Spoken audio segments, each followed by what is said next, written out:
we'll guide you through how to make loop audio in CapCut.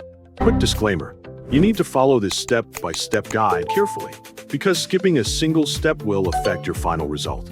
If this guide helpful, don't forget to like and subscribe. First, don't forget to comment if you still need our help or want to ask something, and we will reach you as soon as possible. Second, open the Windows Start menu on your computer and type CapCut into the search box. Launch the CapCut application from the search results and wait for it to open completely. Open an existing project or create a new one if you are starting from scratch.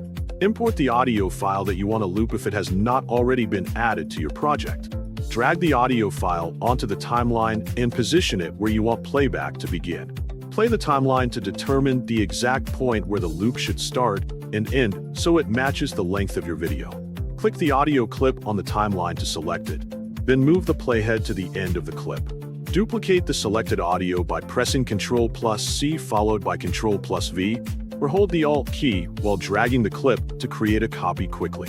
Place the duplicated audio clip directly after the original clip on the timeline, so there is no empty space between them. Continue repeating the duplication process until the audio extends across the entire duration of your video.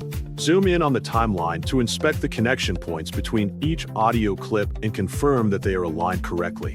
Preview the audio playback to check whether the loop sounds smooth and continuous without any interruptions.